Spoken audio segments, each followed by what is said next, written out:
Seti.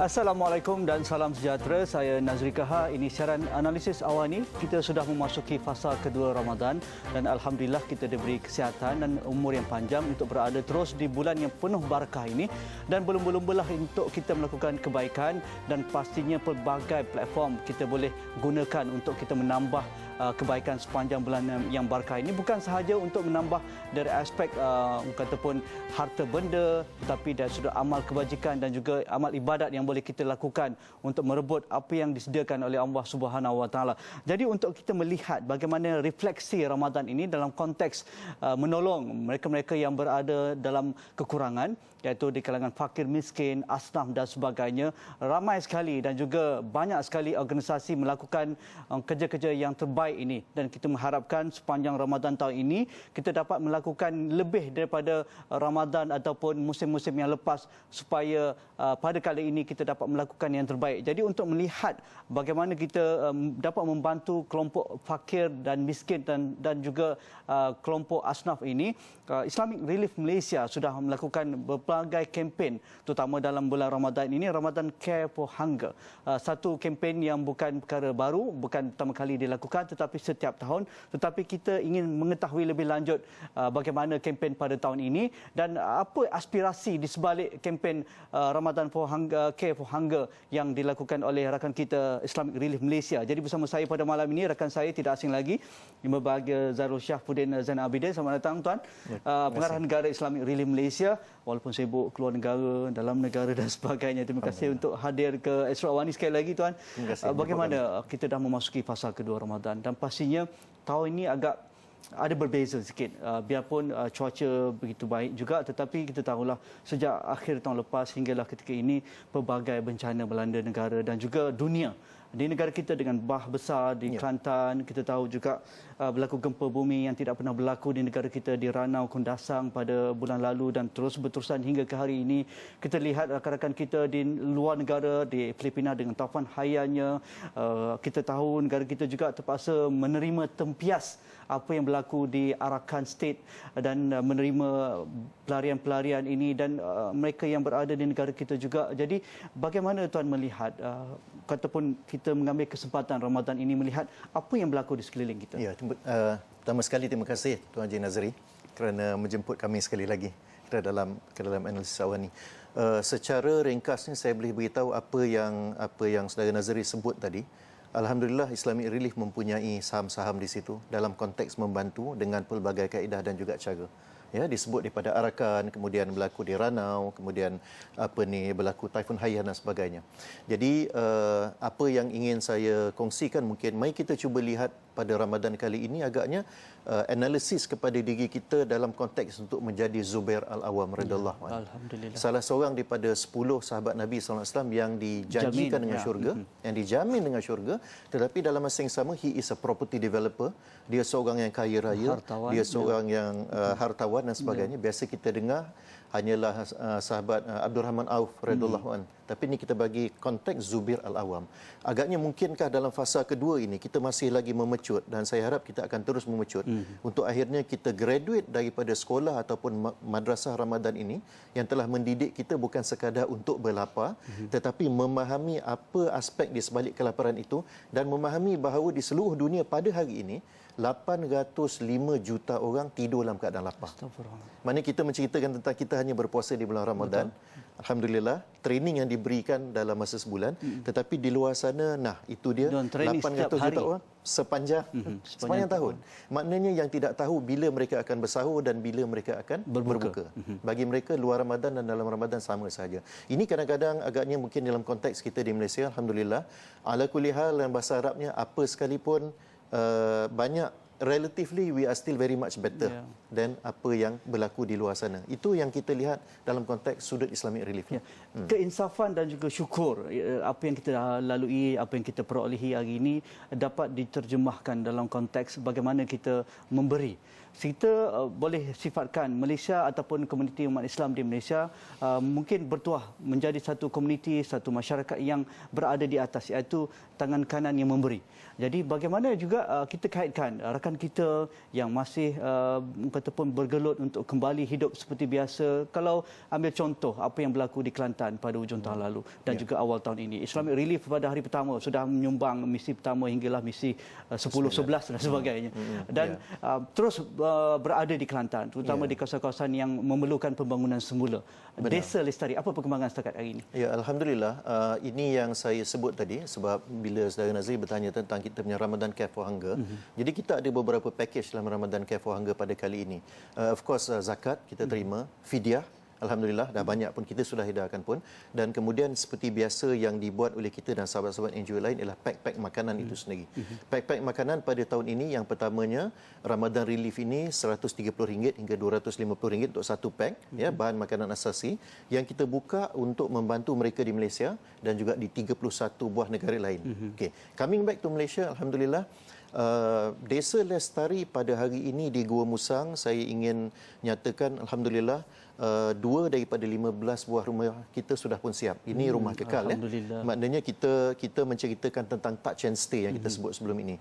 Bukan sahaja kita datang semasa waktu banjir. Pada ketika itu semua orang berebut untuk datang, Alhamdulillah. Tetapi we are touching and we are staying. Selagi ada dana, kita akan maknanya meneruskan. Dan lantaran daripada itu, selepas daripada pasca banjir, kita sudah meneruskan untuk appoint kontraktor dan sebagainya, membina rumah-rumah ini, Alhamdulillah. Adalah cabaran sana-sini, biasalah. Kita diminta untuk pindah lokasi lah dan sebagainya bila kita dah buat assessment. Tetapi 15 buah rumah ini insya-Allah akan tetap siap di 7 kawasan di sekitar Gua Musang. Itu kawasan tumpuan IRM. Itu kawasan tumpuan dan itu kemampuan kita. Bukannya kita tak nak pergi ke tempat lain, tapi bergantung kepada dana. Dan of course sebagai sebuah NGO kemanusiaan, tujuan kita tak lain dan tak bukan hanyalah untuk memastikan bahawa mereka yang memerlukan itu boleh dapat bantuan itu dengan segera. Ya, jadi dalam hal ini of course kita memahami dan menghargai, menghormati kehendak-kehendak kerajaan tempatan dan sebagainya. So basically we try to itu yang menariknya kerana pendekatan Islamic Relief dan NGO-NGO yang begitu ataupun prihatin dalam hal kemanusiaan ini begitu strategik, bukan hanya memberi bantuan ketika berlakunya bencana, tetapi 5 komponen utama yang diberi perhatian itu. Dan bagaimana komponen-komponen ini termasuklah kelestarian hidup, penempatan semula, kita lihat bagaimana mengurangkan risiko ketika menghadapi bencana, dan 2 lagi itu bagaimana diserapkan kepada komuniti yang mendapat manfaat daripada Islamic Relief ini, termasuk dalam kempen Ramadan Relief 2015 ini. Kita lihat yang pertama, jumpa lagi selepas ini.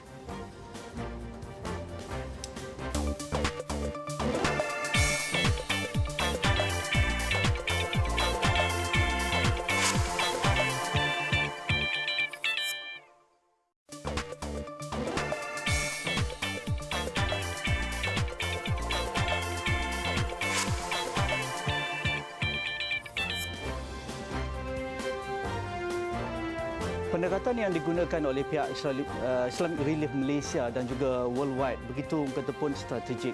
Mereka bukan hanya berada ketika berlakunya bencana ataupun berlakunya sesuatu perkara yang tidak diingini, tetapi pendekatan-pendekatan yang diiktiraf antarabangsa, pendekatan yang lebih konsisten, sustainable dan juga lestari diberi penekanan, termasuk konsep pembangunan semula yang berlaku di Kelantan itu. Mungkin boleh kita kaitkan sikit, Tuan Zairul, bagaimana pendekatan ini dapat mampu meningkatkan keupayaan penerima manfaat di kawasan-kawasan bencana ini, selain daripada menyediakan kawasan rumah baru mereka, tetapi mereka boleh memikirkan bagaimana untuk terus hidup, bagaimana mereka menitik beratkan tentang pendidikan kepada anak-anak mereka, bagaimana ibu-ibu tunggal mampu menyara kehidupan mereka dengan sedikit sebanyak perniagaan dan sebagainya, tetapi dalam masa yang sama mereka terus memikirkan bagaimana dapat mengurangkan risiko apabila berlakunya bencana pada masa-masa yang akan datang. Ya, sebenarnya integrated sustainable development ni ataupun pembangunan berterusan secara bersepadu,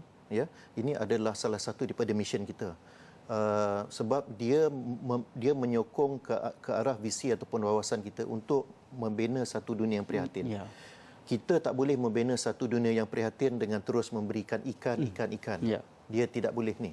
Tapi apa yang kita nak ialah komuniti ataupun sesiapa saja yang kita bantu itu dapat mengupayakan diri dia dan akhirnya keluar daripada belenggu kemiskinan. Jadi dalam konteks di Kelantan ini pun pendekatan kita adalah 5 sektor yang Tuan sebutkan tadi.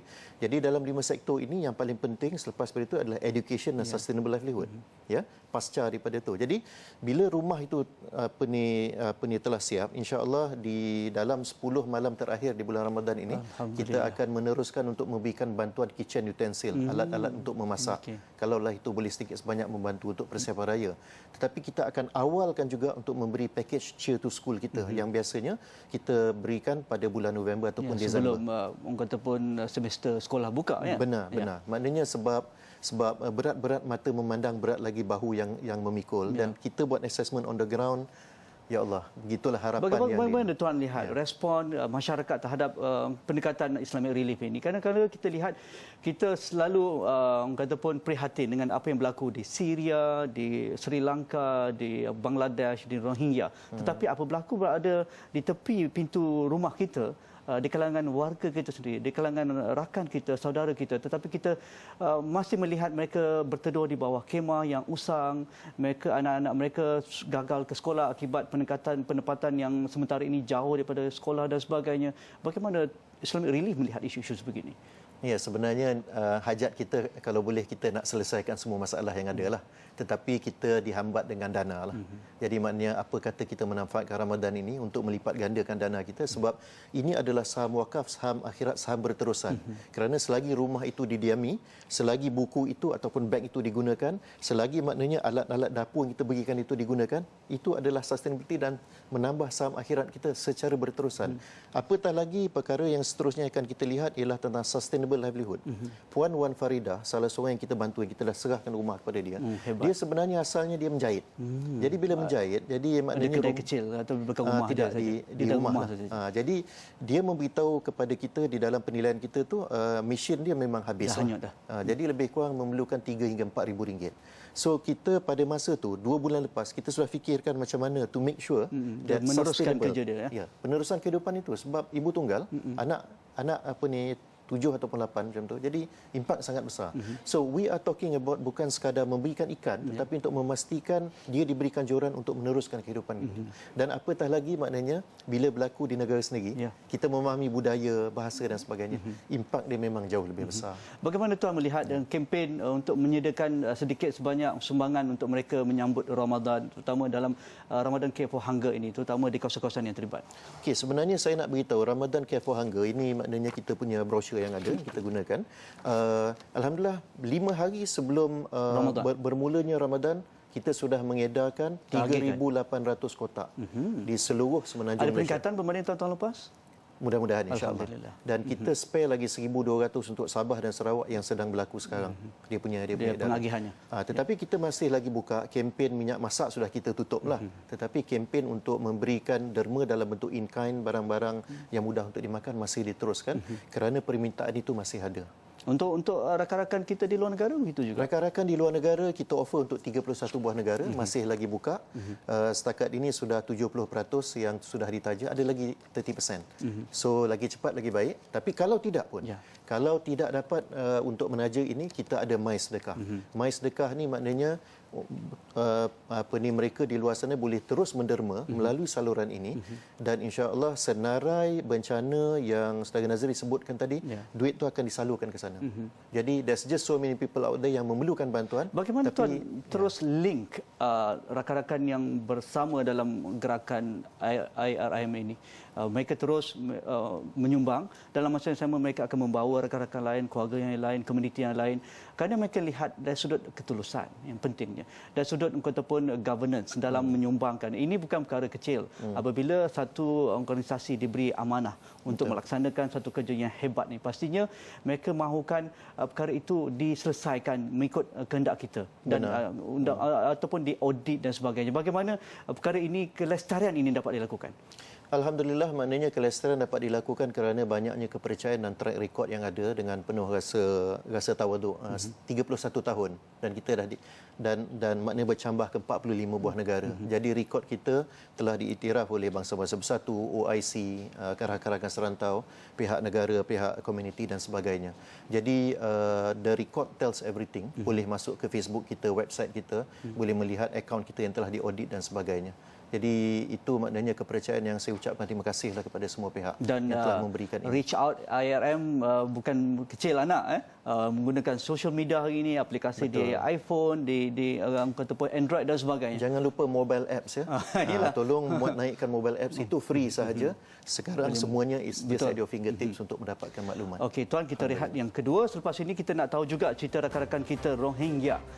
Kata pun IRM ada juga spesifiknya untuk menolong komuniti ini, sama ada di Arakan State ataupun di dalam negara kita yang mereka yang sudah kata pun berada di Malaysia ini. Kita rehat yang kedua, jumpa lagi selepas ini.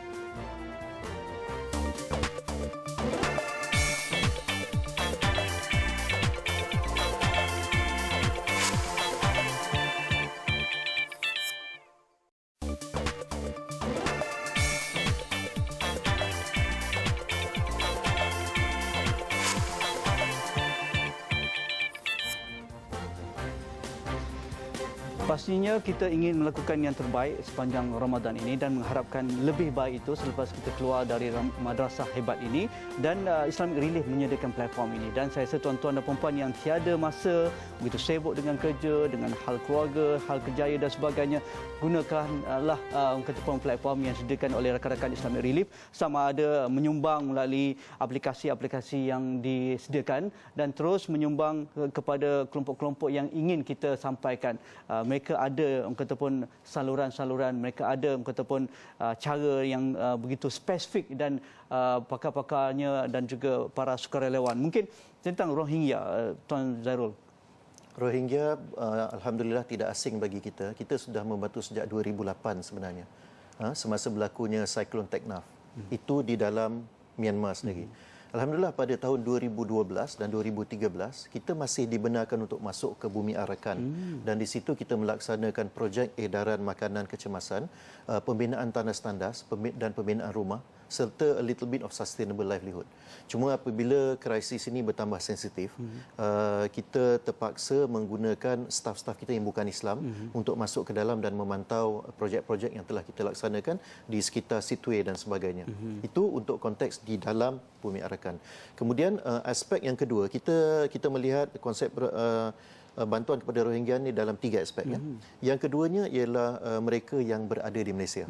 Sebenarnya sudah ada ribuan, boleh dikatakan dah 3 generasi orang-orang Rohingya di sini. Nak ataupun tak nak, maknanya mereka adalah saudara seagama kita, mereka adalah saudara semanusia kita. Betul. Jadi nak ataupun tak nak, sebagai NGO kemanusiaan kita kena bantu.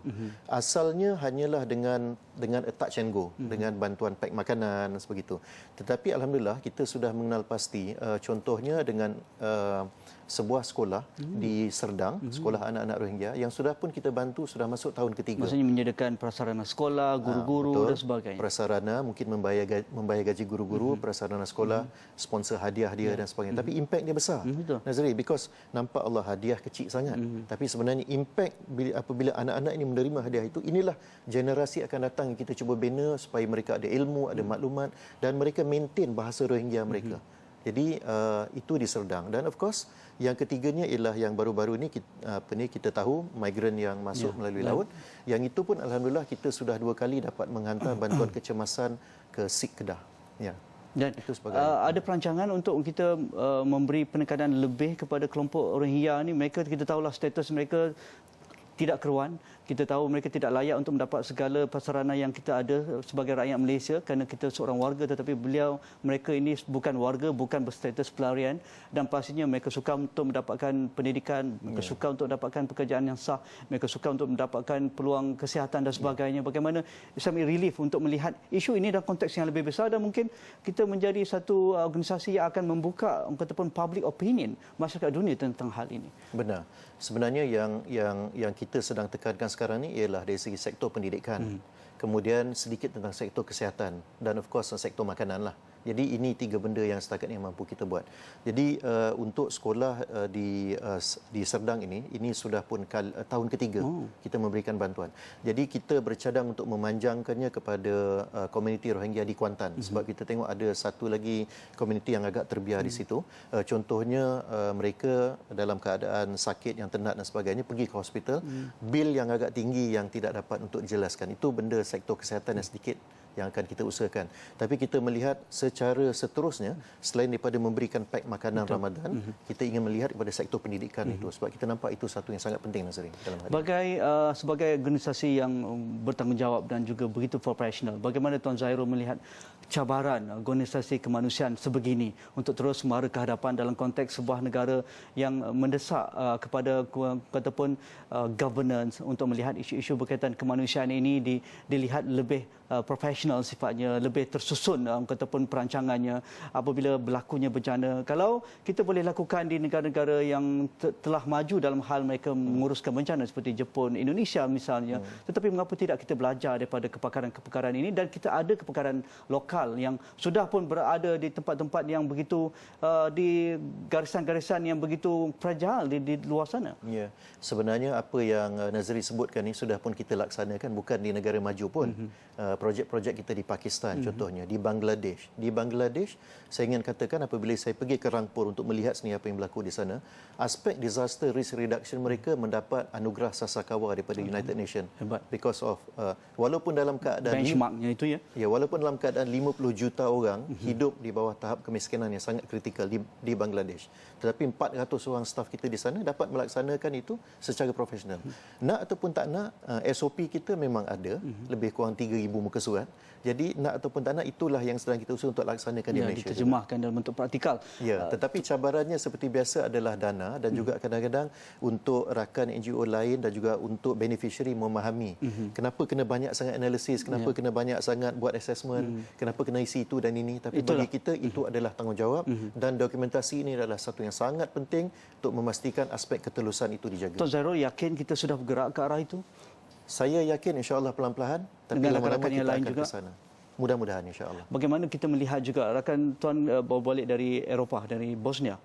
Dari Bosnia, bagaimana program-program Islamic Relief di Bosnia? Alhamdulillah, sustainable livelihood, kita nak memastikan orang kampung balik ke Srebrenica di mana tempat mak atuk nenek mereka disembelih dulu untuk mereka membangunkan balik kawasan di sana. Kembali semula ke kampung sustainable livelihood. Ya. Okey. Terima kasih kepada Tuan Zairul Syafuddin Zainal Abidin, Pengarah Negara Islamic Relief Malaysia. Banyak sekali maklumat yang dikongsikan bersama Tuan Zairul, tetapi bukan setakat itu saja. Anda boleh dapatkan maklumat di laman web Islamic Relief Malaysia ataupun di laman sosial Islamic Relief Malaysia, di Twitter, di Facebook, di Instagram, semua adalah. Jangan lupa muat turun aplikasi mereka di App Store dan juga Google Play Store, di telefon mudah alih kita. Dan jika ada sebarang sumbangan, boleh terus ke akaun-akaun mereka yang disediakan. Banyak sekali akaun, semua bank ada, jangan risau. Terima kasih kepada anda semua. Jika ada sebarang pandangan anda, hantarkan ke platform media sosial kami dan jangan lupa muat turun aplikasi asrawani.com di App Store dan juga Google Play Store. Sekian saja untuk malam ini. Assalamualaikum, insya-Allah. Kita jumpa lagi. Terima kasih.